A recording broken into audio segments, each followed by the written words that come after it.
নমস্কার, স্বাগত জানাচ্ছি আপনাদের সকলকে নিউজ ভ্যানগার্ডের এক নজরে 25 এই মুহূর্তে আপনাদের সঙ্গে রয়েছে আমি অম্বালিকা। ত্রিপুরায় 28 মে থেকে 31 মে পর্যন্ত ভারী থেকে অতি ভারী বৃষ্টিপাত ও ঝড়ো হওয়ার সতর্কতা জারি করেছে আবহাওয়া দপ্তর। নিম্নচাপের প্রভাবে ঘন্টায় 40 থেকে 60 কিলোমিটার বেগে বাতাস ও ভারী বৃষ্টির সম্ভাবনায় রাজ্য প্রশাসন সব জেলা প্রশাসনকে সতর্ক থাকতে নির্দেশ দিয়েছে। ওড়িশার রাউরকেল্লায় ট্রাক ভর্তি বিস্ফোরক লুট করলেন মাওবাদীরা। একটি পাথর খাদানে নিয়ন্ত্রিত বিস্ফোরণ ঘটানোর উদ্দেশ্যে ট্রাক করে বিস্ফোরক নিয়ে যাওয়া হচ্ছিল। রাস্তায় ট্রাক আটকে বিস্ফোরক লুট করে তারা। ইতিমধ্যে ওড়িশার পক্ষ থেকে ঝাড়খণ্ডকে সতর্ক করা হয়েছে।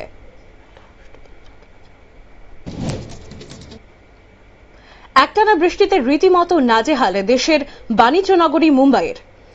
শুধু রবিবার রাত থেকে সোমবার বিকেলের মধ্যে শহরের কোথাও কোথাও 200 মিলিমিটারেরও বেশি বৃষ্টি হয়েছে।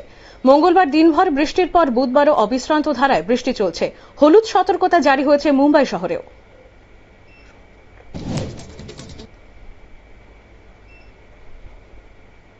লাভজনক সরকারি সংস্থাগুলোর বেসরকারীকরণের বিরুদ্ধে তীব্র প্রতিবাদ জানালো ত্রিপুরা প্রদেশ কংগ্রেস। প্রধানমন্ত্রী সূর্যঘর মুফত বিজলি যোজনার বাস্তবতা নিয়ে প্রশ্ন তুলে মুখপাত্র প্রবীর চক্রবর্তী বলেন, প্রিপেইড বিদ্যুৎ ব্যবস্থায় সাধারণ মানুষ আর্থিকভাবে ক্ষতিগ্রস্ত হচ্ছেন।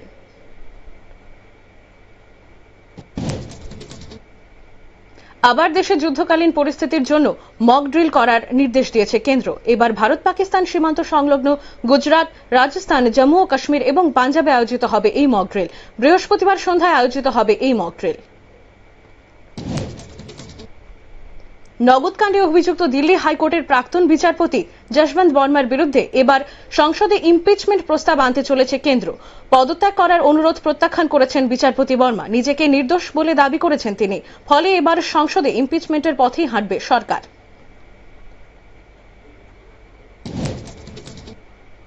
কারাগার থেকে মুক্তি পেয়েই বীরের সংবর্ধনা পেলেন বাংলাদেশ জামায়াতে ইসলামীর নেতা এটিএম আজহারুল ইসলাম।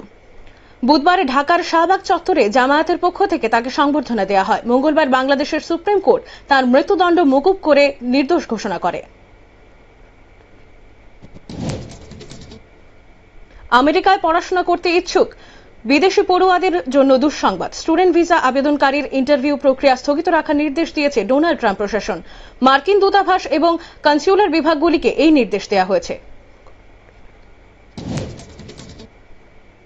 যৌথ কমান্ডে পরিচালিত হবে ভারতের 3 বাহিনী, অর্থাৎ একই কমান্ডারের অধীনে একসঙ্গে কাজ করবে স্থল, নৌ এবং বায়ুসেনা। 27 মে থেকে কার্যকর হয়েছে নতুন বিজ্ঞপ্তি।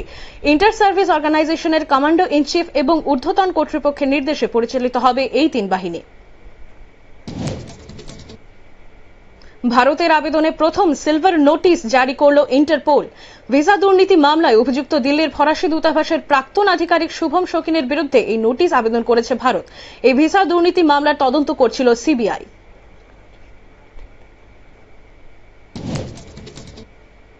তামিলনাড়ু থেকে রাজ্যসভায় প্রার্থী হতে চলেছেন অভিনেতা কমল হাসান। ক্ষমতাসীন দল ডিএমকের সঙ্গে কমল হাসানের দল এমএনএম এর নির্বাচনী চুক্তি হয়েছিল আগে। এবার তাদের হাত ধরে রাজ্যসভায় কমলকে প্রার্থী করা হবে বলে জানিয়েছে ডিএমকে। বিদ্যুতের লুকোচুরি খেলায় অতিষ্ঠ হয়ে অমরপুর মিয়াবাজারের রাস্তা অবরোধ করলেন মহিলারা। 5 দিন ধরে বিদ্যুৎ না থাকায় ক্ষোভে ফেটে পড়েন স্থানীয় মহিলারা। পরে ঠিকাদারি সংস্থার লোকেরা এসে রাত 10টার মধ্যে বিদ্যুৎ ব্যবস্থা সারাই করার প্রতিশ্রুতি দিলে অবরোধ প্রত্যাহার করা হয়। উত্তর ত্রিপুরার যুবরাজনগরে প্লাম অয়েল প্রকল্পের আওতায় উপতাখালী গ্রামে অনুষ্ঠিত হল মেগা পাম অয়েল প্ল্যান্টেশন কর্মসূচি। জেলা পরিষদের সভাধিপতি অপর্ণা দেবনাথ জানান, পাম চাষ কৃষকদের আয় বৃদ্ধি ও দেশের ভোজ্য তেল আমদানি হ্রাসে সহায়ক হবে।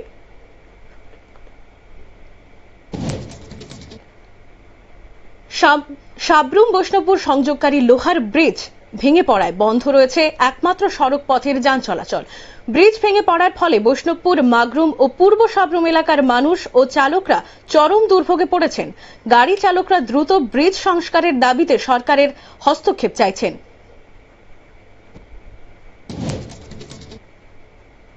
অনলাইন ট্রেডিং এ টাকা হারিয়ে এবার ধর্মনগর আদালতে মামলা করার প্রস্তুতি নিচ্ছেন প্রচারিতরা।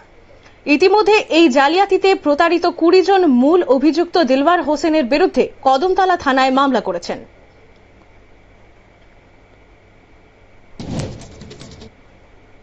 মেলাঘরের চর ঝুলন্ত ব্রিজ সংলগ্ন এলাকায় টাকার লেনদেনকে কেন্দ্র করে কাকার তিল ক্ষেত নষ্ট করলো দুই ভাতিজা। 15 লক্ষ টাকা ধার নিয়েও শোধ না করায় জমি ফিরিয়ে নিতে তিল গাছ কেটে দেয় সুকান্ত ও সুমন সাহা। ক্ষতির পরিমাণ 1 লক্ষ টাকার বেশি। সাধন সাহা থানায় মামলা করার প্রস্তুতি নিচ্ছেন। তেলিয়ামুড়া রেল স্টেশনের টিকিট কাউন্টারের সামনে অচৈতন্য অবস্থায় উদ্ধার এক অজ্ঞাত যুবক। অগ্নি নির্বাপক কর্মীরা তাকে হাসপাতালে নিয়ে গেলেও দুপুরের দিকে তার মৃত্যু হয়। ছেলেটির পরিচয় ও মৃত্যুর কারণ নিয়ে ধোঁয়াশা তৈরি হয়েছে। তদন্তে নেমেছে police.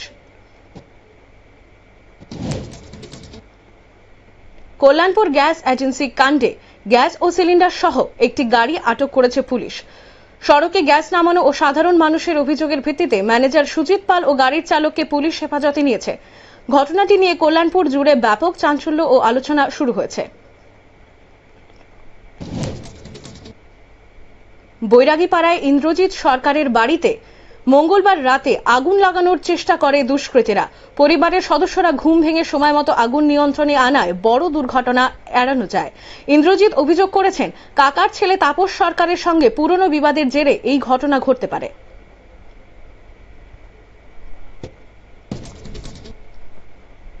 Agartala ONGC first gate সংলগ্ন এলাকা থেকে ভুট্টার 90 কেজি কাঁচা সহ এক গাড়ি চালককে গ্রেপ্তার করেছে আমতলী থানার পুলিশ।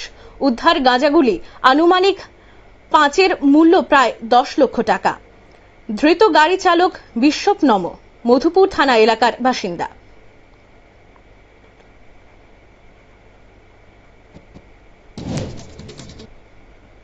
চুরির ঘটনায় সুজিত দাস নামে এক ব্যক্তিকে আটক করেছে সাব্রুম থানার পুলিশ।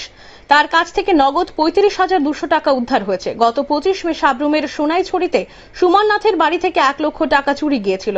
এই ঘটনায় সুজিত দাস জড়িত বলে পুলিশের অভিযোগ।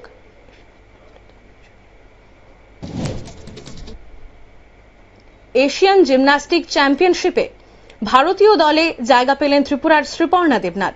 একই সঙ্গে এই চ্যাম্পিয়নশিপে ভারতীয় দলের কোচ হিসেবে নির্বাচিত হয়েছেন দ্রোণাচার্য পুরস্কার প্রাপ্ত গুরু। 5 জুন থেকে দক্ষিণ কোরিয়ায় শুরু হচ্ছে এই চ্যাম্পিয়নশিপ।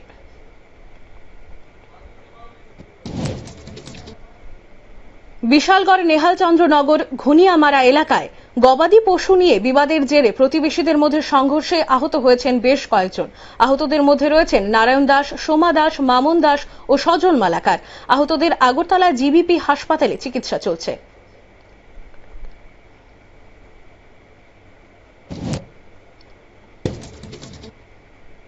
ত্রিপুরায় এনসিসি ক্যাডারদের বার্ষিক প্রশিক্ষণ শিবির শুরু হয়েছে বুধবার। 10 দিনব্যাপী শিবিরে অংশ নিয়েছে রাজ্যের 5 শতাধিক ছাত্রছাত্রী। আগরতলা ভগৎ সিং যুব আবাসে আয়োজিত এই আবাসিক প্রশিক্ষণ শিবিরটি চলবে আগামী 5 জুন পর্যন্ত। মঙ্গলবার গভীর রাতে ত্রিপুরা সহ উত্তর পূর্বাঞ্চলের বিভিন্ন রাজ্যে ভূমিকম্প অনুভূত হয়। রিক্টার স্কেলে কম্পনের মাত্রা ছিল 5.2। উৎসস্থল মণিপুরের চূড়াচাঁদপুর জেলা। ভূপৃষ্ঠ থেকে 40 কিলোমিটার গভীরে কম্পন হলেও এখনো পর্যন্ত কোনো ক্ষয়ক্ষতির খবর নেই। এখনকার মতো খবর এই পর্যন্তই। পরবর্তী সংবাদ এবং আপডেটের জন্য চোখ রাখুন শুধুমাত্র নিউজ ভ্যানগার্ডের পর্দায়।